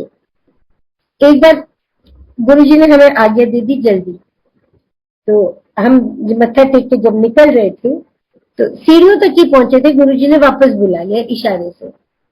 जब इशारे से वापस बुलाया तो हम जाके गुरुजी के आगे खड़े हो गए कि गुरुजी ने कोई बात करनी होगी। 10 मिनट हम खड़े रहे वहीं पे। थोड़ी देर बाद गुरुजी ने इशारा करा कि जाओ। तो कहते ना हम इंसान इफ एंड बट। तो बाहर जब निकले तो अंकल को मैंने पूछा, मैंने कहा गुरुजी ने हमें बुलाया था, जब बात नहीं करनी थी तो बुलाया क्यों? तो अंकल ने छुट्टे कहे वो गुरुजी जाने, मस्त रहो, कोई बात नहीं, अच्छा हुआ ना 10 मिनट और गुरुजी के आगे खड़े हो गए। तो जैसे एम्पायर स्टेट से गाड़ी हमने मोड़ी, सड़क पे लाए, फ्रेश एक्सीडेंट जैसे अभी 5-6 मिनट पहले हुआ होता है, हुआ था, और गाड़ी का बुरा हाल था। अगर गुरुजी हमें वो वहां पे 5-10 मिनट नहीं रोकते तो शायद वो हमारा ही गाड़ी के एक्सीडेंट हुआ होता। तो विपदा कैसे उन्होंने टाली, वो तो दूरदर्शी है ना, उनको तो पता है ना हर चीज। तो यही बात है कि पूछा मैंने कि गुरुजी ने बुलाया क्यों। गुरुजी ने मुझे इसलिए बुलाया कि वो मेरा वो जो टाइम पीरियड खराब था उसको उन्होंने बड़े मंदिर में छोटे मंदिर में निकाल दिया कि आंटी ऐसे खड़े हो, बला टल गई। ये गुरुजी है जो हमारी बलाएं टालते हैं, जो हमें मुसीबतों से बचाते हैं। बट वही बात फिर बोलूंगी कि हमको सरेंडर करना, हमें इफ एंड बट नहीं करना। मैं बेवकूफ थी ना पूछने वाली कि गुरुजी ने बुलाया क्यों अगर बात नहीं करनी थी तो। गुरुजी को बात करने की जरूरत नहीं, उनको पता है कि क्या है क्या नहीं है, सामने क्या देख रहे हैं। ऐसी एक बार गुरुजी एम्पायर स्टेट जा रहे थे, तो पता नहीं क्या बात हुई, तो अंकल बोले बड़े मंदिर चलते हैं आज, बाहर से मत्था टेक लेंगे, उसके बाद गुरुजी के चले जाएंगे। हमने कहा ठीक है। हम बड़े मंदिर गए, वहां बैठे, वहां रामू भैया थे, सब थे, हम लोग वहां पे बहुत अच्छे दर्शन हुए, चाय प्रसाद भी खाया पिया, समोसा भी, प्रसाद भी लिया। तो रामू भैया ने बोला कि आंटी अब छोटे मंदिर क्या जाओगे, यही लंगर कर लो। तो अंकल बोले कि नहीं राम काका अब हम चलते हैं, अब गुरुजी के तो नहीं जाएंगे, अब बहुत लेट हो गए, अब ऐसा करते घर ही जाते हैं, हम बच्चों के साथ डिनर नहीं करते, हम बच्चों के साथ ही कर लेंगे। ठीक है जी, हम निकल आए। आईटीओ में अंकल की कार रेड लाइट पे खड़ी थी, पीछे क्या मिरर से देखते कि पीछे एक बाइक में 3 स्टूडेंट्स है आर्किटेक्चर के। एकदम से उनकी मोटरसाइकिल गिर जाती है, एक लड़का बेहोश हो जाता है उसमें से। तो फटाफट अंकल उतरे, अंकल ने उन बच्चों को थोड़ा सा देखा और जो लड़का बेहोश हो गया उसको और एक उसके फ्रेंड को लेके गाड़ी में बिठाया कि चलो तुम्हें मैं हॉस्पिटल ले जाता हूँ। हॉस्पिटल हम वेट करते रहे, उसका वो स्कैनिंग हुआ, सब हुआ, तो पता चला जी कि वो कॉलेज से निकलते निकलते उसने, ही वॉज डायबिटिक, उसने इंसुलिन लगाई हुई थी, तो उसकी शुगर लेवल बहुत डाउन हो गई थी। रात के 2-2:30 बजे है, उस टाइम कोई आइसक्रीम की दुकान नहीं खुली, कोई कुछ नहीं खुला। पता नहीं कहाँ से अंकल लेके आए, गुरुजी ने कैसे वो आइसक्रीम वाले की रेड़ी निकाल सामने से निकाली, उससे हमने आइसक्रीम खरीदी, हमने उस डॉक्टर को दिया, जो बच्चे को खिलाया, उसका क्योर हुआ। उसके पेरेंट्स आए सुबह 4:30-5 बजे तक। तो उस दिन गुरुजी ने हमें अगर एम्पायर स्टेट बिठाया होता तो शायद वो बच्चे के साथ कुछ अनहोनी हो जाती, मगर गुरुजी ने हमें वापस भेज दिया ना उस दिन कि जाओ, तुम उन बच्चों को तुम्हारी जरूरत है, उन बच्चे का जिसने इंसुलिन लगाया हुआ था, जिसके साथ कुछ भी हो सकता था, उसको गुरुजी ब्लेस कर रहे थे। तो यही गुरुजी की लीला है, उनको पता है किसको किस वक्त कैसे ब्लेस करना है। उस बच्चे ने उसके बाद गुरुजी के आना शुरू कर दिया और आज वो बड़ा अच्छा वेल एस्टैब्लिश आर्किटेक्ट है। ये गुरुजी है, गुरुजी के अलावा कोई नहीं कर सकता ये सब। जब इसमें क्या कहते हैं, मेरे एम्प्लॉय की वाइफ थी, उसकी सिस्टर मैरिड थी, उसके स्टमक में बहुत दर्द रहती थी, उन्होंने बहुत इलाज करवाया, इलाहाबाद रहते थे वो लोग, तो कुछ आराम नहीं आता था, तो उनके इन-लॉज ने उसको घर से निकाल दिया था कि आप जब ठीक ठाक हो जाओ तो देखेंगे, नहीं तो हमारे आने की जरूरत नहीं। तो एक दिन गुरुजी मुझे छोड़ते घर, हमारे घर ही आ गए। वहां पे जब सबको पता चला गुरुजी आए, तो उन्होंने सब आ गए मत्था टेकने के लिए। उसमें वो लड़की भी आई जिसको घर से निकाल दिया था। गुरुजी ने कुछ नहीं किया, सिर्फ ब्लेस किया, जैसे मत्था टेकते हैं वो टेक के बैठी गुरुजी के साथ। गुरुजी ने कोई कुछ नहीं, सब लंगर प्रसाद वगैरह जैसा चला वैसे चला। अगले हफ्ते से उसका पेट दर्द भी गायब हो गया। फिर महीने बाद उसके इन-लॉज उसको आके ले भी गए और आज उस अपने बच्चों की दादी माँ बन के बैठी हुई है। तो वही बात है, गुरुजी कहते हैं ना कि जो मेरे पास नहीं आ सकता उसके पास मैं खुद जाता हूँ कल्याण करने। और हम लोगों को गुरुजी इसलिए बुलाते हैं कि हमारी जो अंदर की मैं है, जो इफ एंड बट्स हम करते हैं, उसको दूर कर सके। वो कहते हैं गुरुजी कि मैं इतना इन लोगों को ठीक करने की कोशिश करता हूँ, इनके अंदर की मैं खत्म हो जाए, बट फिर भी इन लोगों की मैं नहीं खत्म होती, क्योंकि हम लोग अपने आप को बहुत ज्यादा इंटेलिजेंट और स्मार्ट समझते हैं। वो बेचारे जो भोले हैं, जो गुरुजी के दर पे आ नहीं सकते, उनके पास तो वो खुद जाके कल्याण कर देते, उनको तो वहां बुलाने की भी जरूरत नहीं है। तो गुरुजी की ब्लेसिंग्स कैसे कहाँ मिलती है गुरुजी को ही पता है और लेने वाला जानता है। हम डे वन से नहीं एक्सपेक्ट कर सकते कि हमारे साथ हम जो हम सोचेंगे वो ही होता चला जाएगा। गुरुजी के पास हम जब जाते हैं तो धीरे धीरे धीरे धीरे जो वो ठीक समझते हैं वो पहले ठीक होता है, जो हमारे लिए इतनी इम्पोर्टेंट नहीं है वो चीजें बाद में ठीक होती है, हमको पता भी नहीं चलता और धीरे धीरे सब ठीक हो जाता है। मेरा मेरे बेटे को बॉम्बे में एक्टिंग स्कूल में एडमिशन करनी थी। उसके फादर बहुत अगेंस्ट थे एक्टिंग के, तो उसने मुझे सेकेंड ईयर ऑफ इंजीनियरिंग में बता दिया कि मम्मी मेरे को ना एक्टिंग में जाना है, मेरे को इसमें इतना इंटरेस्ट नहीं है इंजीनियरिंग में। तो उसको मैंने बोला, मैंने कहा बेटा देखो पापा तो मानेंगे नहीं, बाकी आप अभी इंजीनियरिंग कंप्लीट करो, फिर देखती है जब कंप्लीट होगी तो गुरुजी बैठे हैं, जैसे ठीक समझेंगे कर लेंगे। तो हम जब शाम को मत्था टेका तो गुरुजी अंकल को कहते हैं, मुंडे नु कदी तंग ना करी, उन्हों कदी रोकी टोकी ना, जो करना चाहता है करने दो। अब आप ये देखो, हमें ना अंकल को मनाने की जरूरत पड़ी, ना हमें किसी से परमिशन लेने की जरूरत पड़ी। गुरुजी ने तो उस बच्चे का जो दिल की बात है उसका रास्ता खुद ब खुद खोल दिया। आज भी वो बॉम्बे में बैठते हैं, टचवुड, गुरुजी की कृपा है, उसे काम की कोई कमी नहीं है। और अच्छा खासा हेल्दी होने के बावजूद गुरुजी उसको काम ब्लेस करते हैं। तो ये गुरु की लीलाएं है और कोई नहीं कर सकता। इतना हेवी चाइल्ड, इतने ओवरवेट बच्चे को एक्टिंग में रोल्स मिल जाए, काम मिल जाए, ये गुरु की ब्लेसिंग है। इस, इसको हम नजरअंदाज नहीं कर सकते। बच्चे कैसे गुरुजी बच्चों को संभालते, गुरुजी हमेशा बच्चों के प्यारे रहे। हम जब एम्पायर स्टेट आते थे गुरुजी के पास तो बच्चे छोटे थे और मेरे father in law cancer patient थे, तो हम आते जरूर थे हम एम्पायर स्टेट, बट हमारा दिमाग घर पे रहता था कि बच्चे अकेले हैं, डैडी भी अकेले हैं, कैसे चलेगा। तो एक बार जब हम आ रहे थे तो हमें सामने एक गाड़ी कॉन्टेसा ही दिखी, गुरुजी की कॉन्टेसा दिखी और उसमें पीछे गुरुजी बीच में बैठे हैं, साइड में गुरुजी के राइट और लेफ्ट दोनों बच्चे बैठे हैं और सामने ड्राइविंग सीट पे डैडी बैठे हैं। तो अंकल और हम हंस पड़े कि गुरुजी घर से लोगों को लेके आए हैं। तो हमने गाड़ी को फॉलो करना शुरू कर दिया। वो भी बहुत तेज चल रही थी गाड़ी, हम भी पीछे पीछे तेज चल रहे थे। एकदम से गाड़ी कहाँ उछल हो गई हमें नहीं पता चला। दैट डे वी रियलाइज कि गुरुजी कहते हैं जब मेरे पास आ रहे हो ना तो पूर्ण समर्पण करके आना, तुम्हारे घर का, तुम्हारे बच्चों का, सबका ध्यान मैं रखता हूँ, वो मेरा परिवार है। तो हमें उस दिन के बाद हमने बच्चों की टेंशन लेनी ही छोड़ दी। हम एकदम से तैयार होके गुरुजी के पास आना, और कैसे गुरुजी पीछे संभालते थे वो गुरुजी की लीला है, गुरुजी जानते हैं। एक डेयरी वाला होता था नैनी डेयरी के नाम से, उससे गुरुजी कड़ा प्रसाद बनवाते थे, रोज हम उससे कड़ा प्रसाद लेके आते थे। छोटी सी डेयरी थी उसकी, आपने देखा, छोटी सी मतलब बहुत छोटी। एक उसमें थोड़ा बहुत वो कहते हैं ना ढाबा स्टाइल खाना खुना सर्व करता था। कम से कम 1-1.5 साल कड़ा प्रसाद उसने बना के गुरुजी के यहाँ पे दिया होगा। गुरुजी ने उससे सेवा ली कड़े प्रसाद की। आज he has a chain of hotels. ये गुरुजी की ब्लेसिंग है। और वो इतनी श्रद्धा, इतने विश्वास से बनाता था कड़ा प्रसाद, जैसे वाकई ही कहते हैं ना गुरुजी वहां आके सामने बैठ के बनवा रहे हो। इतनी शक्ति थी उस प्रसाद में।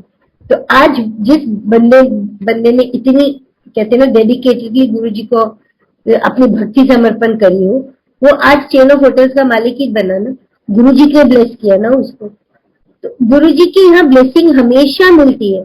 हमारा दिल साफ हो, हम संगत में, ये जो परिवार गुरुजी ने हमारा बनाया है, इतना बड़ा परिवार है। गुरुजी ने हमेशा बोलना, लाइना लगन गया, तरसोगे गुरुजी के दर्शनों को।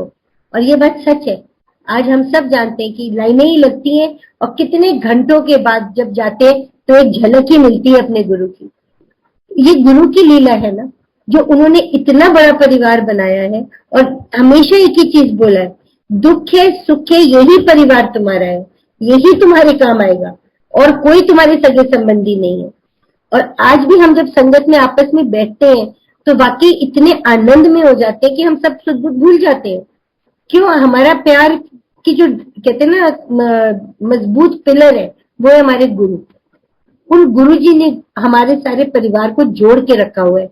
आज वर्ल्ड वाइड सत्संग होते हैं, हम हर जगह एक दूसरे से कनेक्टेड है। कैसे कनेक्टेड है?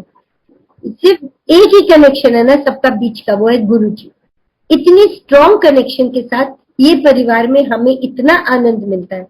हम इस परिवार में नए लोग भी आते हैं, नए संगत भी आती है, वो भी सर माथे पे, क्योंकि वो नई हमें लगती है। वो पता नहीं गुरुजी के साथ कब से जुड़े हो, कितने जन्मों जन्मांतर से जुड़े हो, जिनको गुरुजी ने अब बुलाना शुरू किया है। हर एक का गुरुजी के दर पे आने का टाइम है। हम गुरुजी से जुड़े थे दिल्ली आके, बट मेरे हस्बैंड जब अंबाले में पोस्टेड थे, करनाल में पोस्टेड थे, तब गुरुजी पंचकुला थे। और पंचकुला में भी वहां जहां एक लेन पहले उनका डिस्ट्रीब्यूटर रहता था, तब गुरुजी ने हमें नहीं बुलाना था। हम गुरुजी के नाक के नीचे से निकल जाते थे, हमें पता नहीं था वहां हमारे गुरुजी बैठे हैं। और हम आज भी उसका ग्रज करते हैं, गुरुजी अगर हमें पता होता तो हम कितने सालों पहले आपके पास आ गए होते। बट वो हमारा टाइम नहीं था ना बुलावे का। जो टाइम जब होता है तभी गुरुजी बुलाएंगे। तो इसीलिए हम नई संगत पुरानी संगत कोई नहीं है, हम सब एक है। हम सब अपने गुरु की संगत है, हम सब एक परिवार है। कब कहाँ किसने कहाँ मिलना है, कैसे जुड़ना है, वो गुरुजी ने देखना है। और वो गुरुजी देखते हैं और वो करते हैं। इसी तरह एक बार क्या कहते हैं गुरुजी ने मेरे को बोला कि आंटी अपने बिजनेस के लिए कि ये वाला काम ना छोड़ के दूसरी कंपनी ज्वाइन कर लो। तो जी गुरुजी बोल दिया हमने। तो बाद में पता चला जब अंकल ने वाइंड अप कर दिया, सारा कुछ कर दिया, दूसरा काम शुरू किया, तो पता चला कि जो मेन था बंदा, जो कहते ना ऑफिसर था जिससे हमारा काम होता था, वो हमारे पीठ पीछे ही हमारी जड़ें खोद रहा है, हमें नुकसान पहुंचाने की कोशिश कर रहा है। हमें नहीं पता, हम तो गुरुजी में मस्त, बट गुरुजी ने हमें इंडिकेशन दी कि इस काम को बंद कर दो, दूसरी कंपनी ले लो। हमने वो करा। तब बाद में पता चला ना कि क्या नुकसान हो जाता अगर गुरुजी ये काम हमारा बंद नहीं करवाते। तो जब भी हम स्टॉक चेकिंग करते थे अपने प्रोडक्ट्स की, हमेशा ज्यादा होती थी। ज्यादा क्यों होती थी? क्योंकि वो गुरु प्रसाद है। स्टॉक चेकिंग में कभी भी आपकी मेडिसिन मल्टीप्लाई नहीं होगी, मगर ये फैक्ट है कि अगर हमारा स्टॉक बता रहा है कि 1000 बॉटल्स होनी चाहिए, तो मेरे पास 1100-1200 बॉटल्स होती थी। 3-3, 4-4 बार हम चेकिंग करते थे, बट एक टाइम आया हमने चेकिंग करनी छोड़ दी कि ये तो गुरुजी का प्रसाद है, गुरुजी का बिजनेस है, गुरुजी अपने आप संभालेंगे, हमें स्टॉक चेक करना ही नहीं है। तो ये गुरुजी की लीलाएं हैं, छोटी छोटी लीलाएं। हमें पता ऐसे ही चलता है जब हमारे साथ केस होता है, जब हम खुद अनुभव करते हैं तो हमारा विश्वास भी डबल होता है, हमारा कॉन्फिडेंस लेवल भी आ जाता है। और एक चीज मैं आपको और बता दूं, हमारे गुरुजी भी हमसे प्यार एक्सपेक्ट करते हैं, हम उन पे विश्वास करते हैं तो वो भी खुश होते हैं। इसी विश्वास का, इसी रिस्पेक्ट का एक छोटा सा आपको सत्संग और सुनाती हूँ। तब हम नए नए गुरुजी के साथ जुड़े थे, तो हमको एक आंटी ने बोला कि आंटी गुरुओं की फोटो जो है ना मंदिर में नहीं लगाते, अनहोनी हो जाती है। तब हम काम की तलाश में थे। गुरुजी ने एक स्वरूप अपने हाथों से हमें दिया हुआ था, तो मैंने मंदिर में बिठाया हुआ था। जब तो अच्छा काम हो तब तो मैं गुरुजी को थैंक यू करूं, और जब थोड़ा सा डामाडोल हो तो गुरुजी का स्वरूप फर्स्ट क्लास कहते ना कपड़े में लपेट के अपनी अलमारी में रख दो, मुझे उन आंटी के वर्ड याद आ जाए। ये मैंने 2-3 बार किया। तीसरी बार हमारे गुरुजी ने वहां बैठने से मना कर दिया। मैंने बहुत कोशिश की, जो स्वरूप का स्थान है, जो पहले बैठते थे उसमें वो बैठे ही ना। ऐसे नवरात्रे आने लगे, मंदिर मैंने साफ किया, सारा किया। गुरुजी को फिर मैंने बोला गुरुजी बहुत हो गया, प्लीज अब माफ कर दो, अब मैं इफ एंड बट में नहीं आऊंगी। आपको पता है नए नए जैसे लोग बोलते हैं, आप प्लीज अब मेरी परीक्षा और मत लो, अब आप बैठ जाओ। उस दिन के बाद से आज तक गुरुजी वहीं बैठे हुए। तो गुरुजी भी तो हमसे प्यार और विश्वास और श्रद्धा मांगते हैं ना। वो तो हमारा बिना किसी कहते ना मांगे, बिना किसी सोचे समझे, वो हमें कष्ट दूर कर रहे हैं, हमें ब्लेस कर रहे हैं, हमारा हर चीज देख रहे हैं, छोटी सी छोटी जरूरतें वो देख रहे हैं, और हम उनको समर्पण भी नहीं कर सकते अपने आप को। ये हमारा फेलियर है। समर्पण टाइम आज लगता है थोड़ा, बट अगर हम कोशिश करेंगे तो ही समर्पण कर पाएंगे ना। हम हर टाइम एक्सपेक्टेशन क्यों रखते हैं कि ये होना चाहिए तो हम ऐसे करेंगे। हम गुरुजी के साथ बाटर सिस्टम नहीं करना चाहिए ना हमको, कि आप ऐसा कर दो तब मैं ऐसा करूंगी। क्यों? जो हमारा सही टाइम है, गुरुजी को यही बोले, गुरुजी जो आपको ठीक लगता है करो, आप, हमारी डोरी आपके हाथ है। वो शब्द है ना, प्रभ डोरी हाथ तुम्हारे। तो जब आपके हवाले हमारी डोरी है तो आपने ही संभालना है, चाहे गिराओ, चाहे चढ़ाओ, चाहे चलाओ, चाहे बिठाओ, वो आपने देखना। हम कुछ नहीं देख सकते। आप जैसे करोगे हम वैसे ही चलेंगे। तो गुरुजी के आगे इस तरह भाव रख के जाएंगे तो आप देखिएगा कि हमारे धीरे धीरे कितनी पॉजिटिविटीज आती है, कितना पॉजिटिव ऑरा हमें मिलता है, और जितने आपके साथ जुड़ेंगे लोग वो भी पॉजिटिव होंगे, आपका कभी बुरा हो ही नहीं सकता। जब गुरुजी के चरणों में हम समर्पित हैं तो हमारे साथ कभी भी कोई अनहोनी नहीं हो सकती। इस चीज को तो आप लोग पत्थर में लकीर बना लो कि जब गुरुजी हमारे साथ चल रहे हैं, सबके पास सब कुछ नहीं है, बट हम लोग बहुत प्राउड हैं कि हमारे पास हमारे ब्रह्मास्त्र है, हमारे गुरु जी हैं, हमारे अन्नदाता है, हमारे माई बाप है। हम उन्हीं के चरणों में है जो किसी के पास नहीं है। इसीलिए हमारे सारे रास्ते क्लियर है, हमारे सारे कष्ट दूर है। क्यों? हमारे गुरु हमारे साथ साथ चलते हैं, हमसे आगे चलते हैं, हमारा मार्ग साफ करते हुए चलते हैं कि हमें कहीं कांटा ना चुभ जाए। क्योंकि अगर हमें कांटा चुभता है तो हमारे गुरु को पहले तकलीफ होती है। हमारे सारे ग्रह तो वो अपने ऊपर लेते हैं। अगर हमारा कष्ट दूर करते हैं तो वो कष्ट वो कैसे दूर करते हैं? वो कष्ट अपने ऊपर लेते हैं, तभी वो हम कष्ट मुक्त होते हैं। क्योंकि हमारे कुछ कर्मों का भी तो लेखा जोखा है ना, वो भी तो हमको भोगना है। बट वो गुरु अपने ऊपर ले लेते हैं, वो हमें भोगने नहीं देते। और उसमें अगर हम ये सोचे कि अगर गुरु जी के चरणों में रह के हमें इतनी सी सुई चुभी है, अगर हम उनके चरणों में ना होते तो शायद हमारा पैर कट जाता। वो ग्रह एक छोटी सी सुई के चुभन से अगर खत्म होता है तो हमें और क्या चाहिए। मेरे जब बेटी पैदा हुई थी तब हम गुरुजी के साथ जुड़े नहीं हुए थे, और मेरी मम्मी बहुत पतराए पे यकीन करती थी। तो उनको बोल दिया था किसी ने कि इसका लड़की का 13वां साल बहुत भारी है, आप महामृत्युंजय का पाठ कराओ, इसकी लाइफ को खतरा है, सब काफी कुछ बोला। तो हम बाद में जब गुरुजी के साथ हम ज्वाइन कर चुके थे, तो जब इसका 13th ईयर आना था, 13वां साल, तो मेरी मम्मी के फोन आने शुरू हो गए, बेटा गुरुजी को पूछ ले, बच्ची का 13वां साल आ रहा है। तो मैंने कहा मम्मी मैं गुरुजी को कुछ नहीं पूछूंगी, गुरुजी के चरणों में बैठे हैं, सब ठीक है, उनको पता है 13वां 14वां सब उनको पता है, हमें नहीं पता, मैं पूछूंगी कुछ नहीं। कल उसका बर्थडे है, आज गुरुजी फोन करके उपाय बताते हैं कि ये मुंडा कुड़ी के साथ, उसको गुरुजी मुंडा कुड़ी कहते हैं, तो मुंडा कुड़ी का ये काम करवा के सीधा छोटे मंदिर आ जाए। हम गुरुजी के चरणों में गए। 13वां साल उस लड़की के पैर का 3 बार ऑपरेशन हुआ, वो सिर्फ एक अंगूठे पर, एक अंगूठे पे सारा ग्रह उसने अपना 13वां साल काटा। वो भी गुरुजी के चरणों में बड़ी मस्ती से काटा, फैंसी चप्पलें पहन, पट्टी बांध, ये बांध, पैम्पर करके। स्कूल वालों ने भी, छोटी सी बच्ची थी, पैम्पर बहुत किया, उसको पता भी नहीं चला कि उसका 13वां साल कब निकल गया। ग्रह कोई ना कोई तो होगा, तभी गुरुजी ने पैरों के जरिए ही काट दिया उसका। 3 बार एक ही चीज का 3 बार ऑपरेशन हुआ। तो वो गुरुजी है, वो एक चीज को मानते, क्योर करने को गुरुजी एकदम से कर देते, ऑपरेशन की भी जरूरत नहीं थी। बट एक चीज गुरुजी हमेशा कहते हैं, अगर हम इस जन्म में भोग लेंगे तो अगला जन्म हमारा सुखदायी होगा, अच्छा निकलेगा। तो वो कष्ट भी उतना ही सहने को मिलता है जितना हम बर्दाश्त कर सकें, उससे ज्यादा नहीं। वो भी वही हिम्मत देते हैं कि हम उस रास्ते में चलते चलते उस वक्त को भी निकाल ले जाए। तो गुरुजी है, गुरुजी के चरणों में हम सब बैठे हैं, सारे सुख दुख हम उन्हीं के वहां पे काटते हैं। ऐसी छोटी सी बताती हूँ सत्संग। एक बार मंजरी आंटी थी, बिरला बिरला मंजरी बिरला, वो बहुत डायबिटिक थी, सिवियर डायबिटिक, इंसुलिन पे। बट गुरुजी अपने सामने उनको मीठा खिलाते थे, लीची की बहुत शौकीन थी, लीची खिलाते थे, और उसके बाद जब शुगर टेस्ट होता था तो शुगर उनका बिल्कुल नॉर्मल आता था। हम यही उनको हंसते थे, हमने कहा देखो गुरुजी जितना लाड प्यार आपको देते हैं, इतना लाड प्यार सगे माँ बाप भी नहीं दे सकते।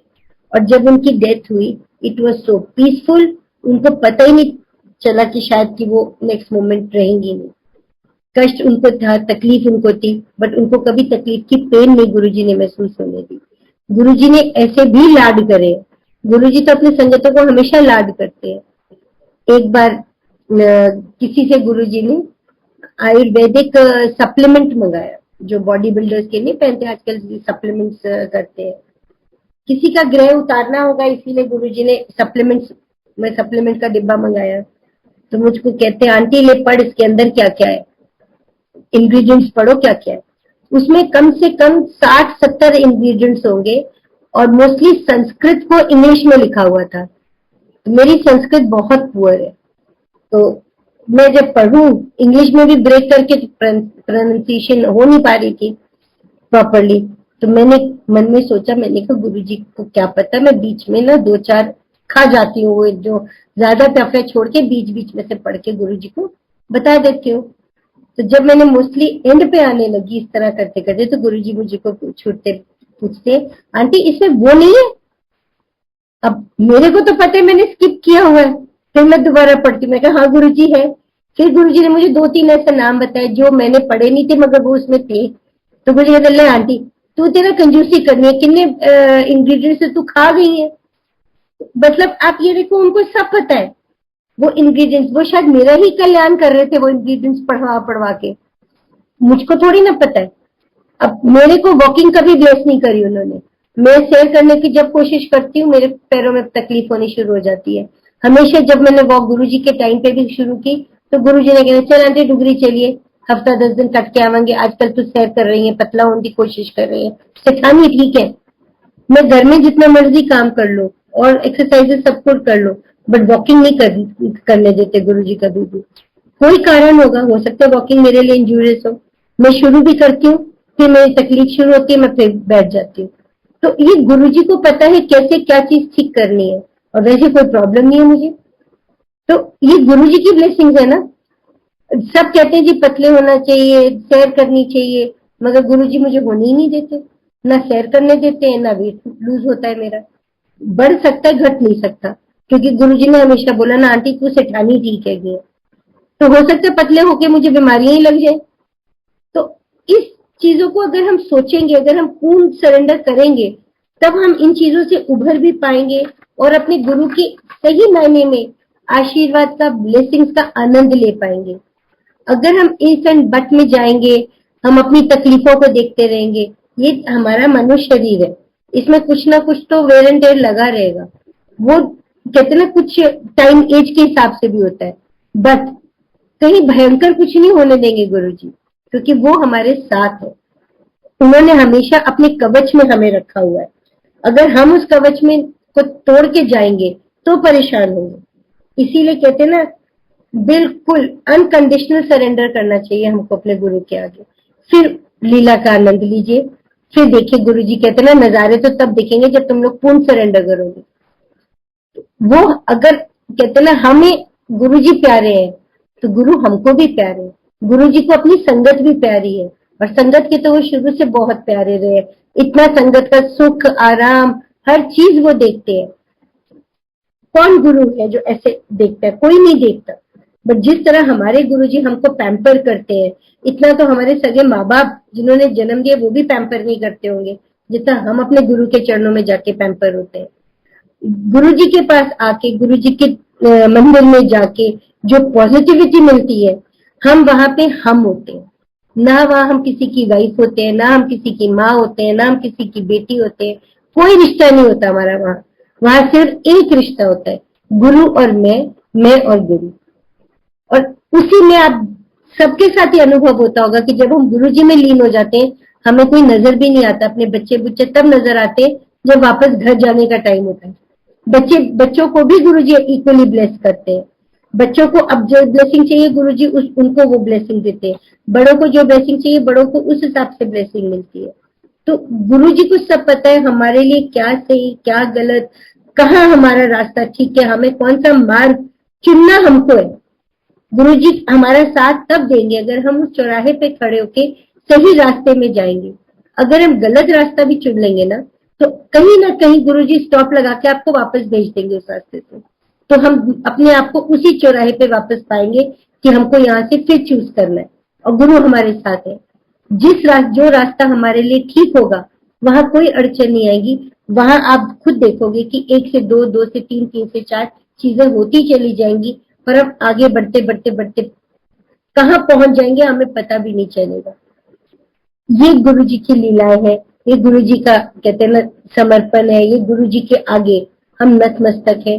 हम इस संगत के बहुत प्यारे हैं। हम अपने संगत परिवार, गुरु परिवार के साथ जुड़े हुए, हम इतने भाग्यशाली हैं कि शायद हमारे सारे कितने पाप हमने करे भी होंगे ना, वो सब गुरु चरणों में आके हमारे धुल गए। क्यों? हमें गुरुजी ने अपनी शरण में ले लिया, उन्होंने अपने परिवार में हमें एंट्री दे दी है। यही अपने में बहुत बड़ी जीत है, अपने गुरु के पास जाके हम पहुंच गए। नहीं तो ऐसे भी है जो कि नहीं पहुंच पाते, रास्ते से वापस लौटते मैंने देखा है संगत को। गुरुजी के यहाँ नहीं जा पाने की तरफ उनको मैंने देखी। एक बार एम्पायर स्टेट से पता चला गुरुजी बड़े मंदिर में, तब हमें ये नहीं पता था बड़ा मंदिर कहाँ है। तो अंकल मुझको बोले कि चलो देखते हैं, आज गुरुजी के दर्शन नहीं होंगे हम तो, अगर बड़ा मंदिर, वो समझाया यहाँ जाओ ऐसे। तो अंकल बोले अगर मिल जाएगा बड़ा मंदिर ठीक है, नहीं तो फिर आज हम वापस घर चले जाएंगे। चौराहे पे खड़े थे, एक लाल रंग की मारुति में सरदार अंकल आते, उन्होंने हमारा शीशा नीचे करवाया और हमको पूछते आपने बड़े मंदिर जाना है। वी वर शॉक्ड कि इनको कैसे पता। हम लोगों ने बोला हाँ हाँ बड़े मंदिर जाना है। कहते हमें फॉलो करिए, मेरे पीछे पीछे आ जाओ। हम उनको फॉलो करते करते बड़े मंदिर पहुंच गए, मगर हमने कभी भी उन सरदार जी को दोबारा नहीं देखा। वो सरदार जी कौन थे? वो हमारे गुरुजी ने हमें वहां बुलाना था, उन्होंने वो सरदार जी के बहाने हमें फॉलो करवाया। ये गुरुजी हमारा मार्गदर्शन तो वही कर रहे हैं ना, हमें तो नहीं पता चलता ना। अगर हमें वो सरदार जी नहीं मिलते तो हमें पता भी नहीं चलता कि वो बड़ा मंदिर कहाँ है। तो गुरुजी ने बुलाना था, उन्होंने सरदार जी भेजे और हम गुरुजी के पास पहुंच गए। तो गुरुजी कैसे कैसे करते हैं हमको कुछ समझ नहीं आता। मेरा एक सीए था, अकाउंटेंट था, वो सीए के पेपर दे रहा था। 3 साल उसने लगातार दिए, क्लियर नहीं कर पाया। बड़ा परेशान था कि आंटी मैं कर नहीं पाऊंगा, पता नहीं मेरे को कब सीए का वो मिलेगा, कि मैं सीए बन जाऊंगा। तो उसने गुरुजी के यहाँ, जब गुरुजी ने चरण डाले घर पे, अब तो गुरुजी के मत्था टेका, तो गुरुजी ने उसको ब्लेस किया और साथ में लड्डू प्रसाद दिया। वो साल वो लड़का सीए भी बन गया, उसने एग्जाम्स भी क्लियर कर दिए और आज उसकी अपनी खुद फर्स्ट क्लास प्रैक्टिस है। तो गुरुजी को तो कहते ना, हमें कभी कुछ बताने की जरूरत ही नहीं पड़ी। जिन दिनों गुरुजी ने चरण डाले थे घर पे, तो हमको बोले कि आप सारी नई संगत बुलाओगे, पुरानी जितनी है वो मैं लेके आऊंगा। और तो मैंने प्रसाद पूछा, गुरुजी प्रसाद में क्या बनवाए? तो गुरुजी ने कहा ऐसा करो, हल्दीराम के लड्डू बनवा लेना, 51 किलो बनाना। साथ में उन्होंने क्वांटिटी भी बता दी, 51 किलो। हमने 650 कार्ड बांटे थे नई संगत को अपने इधर उधर कि गुरुजी क्या है। और गुरुजी ने, पुरानी संगत गुरुजी ने अपने साथ लानी थी। तो ये मान के चलिए हमने तकरीबन 600-700 का अरेंजमेंट किया हुआ था। और जब वहां संगत आई, गुरुजी की लीला देखी, वहां कम से कम 1000-1100 संगत हो गई होगी। हमको ये लगा कि गुरुजी ने 51 किलो प्रसाद बोला है, इतनी संगत में 51 किलो प्रसाद तो कम हो जाएगा। मगर उस टाइम, क्योंकि रात का टाइम, तब हम कर भी कुछ नहीं सकते थे। तो गुरुजी ने प्रसाद बांटना शुरू किया, सबको प्रसाद देने लगे। और गुरुजी हमारे, कहते ना, प्रसाद देने का उनका तरीका भी बहुत प्यारा था। वो 5-6 लड्डुओं का एक लड्डू बना के प्रसाद देते थे गुरुजी। तो जब मैंने देखा ट्रे पे ट्रे जा रही है, तो प्रसाद जो है कम हो जाएगा, तो ढूंढने लगी किसी को बोलूं हलवाई की दुकान से और ले आए। तो मैंने मंदिर, अपने किचन में ट्रे के अंदर लड्डू प्रसाद प्रकट होते हुए देखे। पहली बार मेरे को लगा कि मेरी आंख का बुलेखा है। उस ट्रे में सिर्फ 2 लड्डू थे और जैसे मैंने नजर दिखाई, मैंने खुद उस ट्रे को भरे हुए कम से कम 3 ट्रे मेरे सामने गुरुजी ने प्रसाद की प्रकट करी है, जो कि वो गुरुजी संगत में प्रसाद दे रहे थे। उतने में मेरे को मेरे जीजा जी नजर आए। मैंने उनको बोला कि अंकल, बगल में हलवाई की दुकान है, उससे जितने लड्डू हैं सारे उठा लो। अभी वो 2 कदम बाहर भी नहीं निकले होंगे तो गुरुजी ने कहा बस हो गया प्रसाद, अब जो प्रसाद बचा है वो लंगर में बरता दो। उन्होंने अपनी ब्लेसिंग जितनी देनी थी उन्होंने उसी में देनी थी, उतने ही प्रसाद में उन्होंने सारे को ब्लेस करा, प्रकट करा के डिवाइन प्रसाद भी दिया। ये गुरु जी की लीला है। उन्होंने बाहर से मुझे और प्रसाद नहीं मंगवाने दिया। और अगले दिन जब हम समेट रहे थे, हलवाइयों ने 31 केजी शुगर मंगवाई थी और मेरे को 29 केजी शुगर वापस मिली है। ये कैसे हो सकता है? जबकि कॉफी भी बनी, कड़ा प्रसाद भी बना, जलेबियां भी बनी और भी मीठे में एक आधी चीजें बनी। कहीं तो लगा होगा चीनी। 2 किलो चीनी में गुरुजी ने पूरी संगत ब्लेस करी और वो बाद में प्रसाद, जो चीनी का प्रसाद था, सारी संगत में बटा। तो ये गुरुजी की लीला है। वो अपनी संगत को, पुरानी हो नई हो कोई भी हो, वो अपने तरीके से ब्लेसिंग बांटते हैं, वो अपने तरीके से ब्लेसिंग देते हैं। उस ब्लेसिंग को हमें एक्सेप्ट करना है, उस ब्लेसिंग को लेके हमें रखना है कि हम गुरुजी के कवच में बैठे रहे, प्रोटेक्टेड रहे, संभले हुए रहे।